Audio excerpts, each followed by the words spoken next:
Hello everyone, good morning. आप सभी को मेरे न्यू वीडियो पर स्वागत है।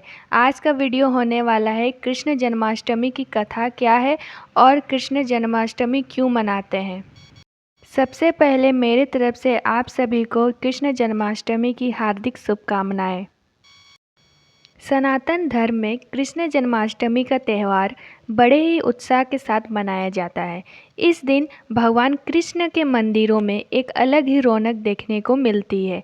यहाँ आप जानेंगे कृष्ण जन्माष्टमी की कथा क्या है। तो चलिए शुरू करते हैं।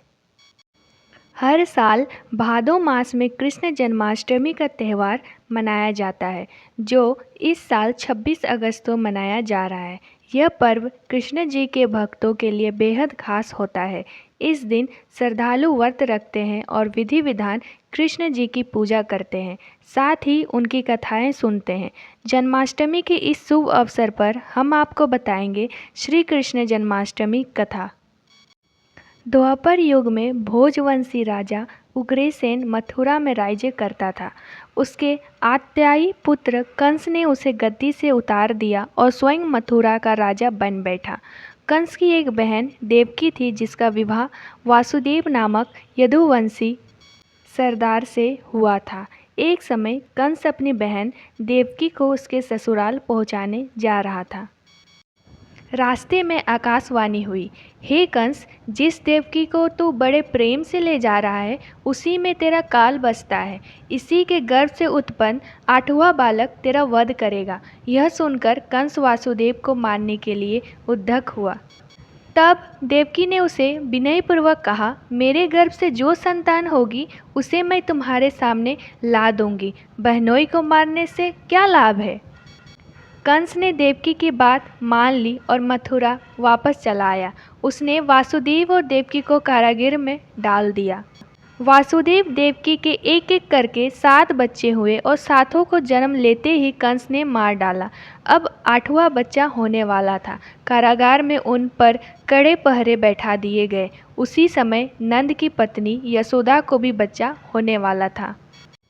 उन्होंने वासुदेव देवकी के दुख जीवन को देख 8वें बच्चे की रक्षा का उपाय रचा। जिस समय वासुदेव देवकी को पुत्र पैदा हुआ, उसी समय संयोग से यशोदा के गर्भ से एक कन्या का जन्म हुआ, जो और कुछ नहीं सिर्फ माया थी।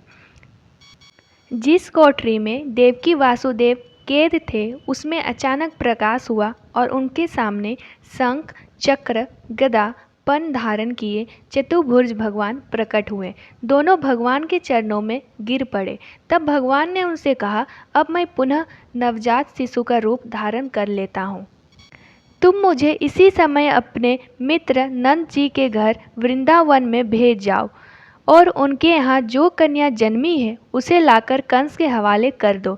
इस समय वातावरण अनुकूल नहीं है, फिर भी तुम चिंता न करो। जागते हुए पहरेदार सो जाएंगे, कारागृह के फाटक अपने आप खुल जाएंगे और उफनती अथवा यमुना तुमको पार जाने का मार्ग दे देगी। उसी समय वासुदेव नवजात शिशु रूप श्री कृष्ण को सूप में रखकर कारागृह से निकल पड़े और अथवा यमुना को पार कर नंद जी के घर पहुँचे। वहाँ उन्होंने नवजात शिशु को यशोदा के साथ सुला दिया और कन्या को लेकर मथुरा आ गए। कारागृह के फाटक पूर्ववत बंद हो गए। अब कंस को सूचना मिली कि वासुदेव देवकी को बच्चा पैदा हुआ है। उसने बंदीगृह में जाकर देवकी के हाथ से नवजात कन्या को छीनकर पृथ्वी पर पटक देना चाहा, परंतु वह कन्या आकाश में उड़ गई और वहां से कहा, अरे मूर्ख, मुझे मारने से क्या होगा। तुझे मारने वाला तो वृंदावन में जा पहुंचा है। वह जल्द ही तुझे तेरे पापों का दंड देगा। यह है कृष्ण जन्म की कथा। आपको कैसा लगा यह कथा ज़रूर कमेंट में बताइएगा। अगर अच्छा लगा यह वीडियो तो प्लीज़ लाइक, शेयर और कमेंट कीजिएगा। मिलते हैं अगले वीडियो में, तब तक के लिए बाय बाय गाइस और सभी को हैप्पी जन्माष्टमी।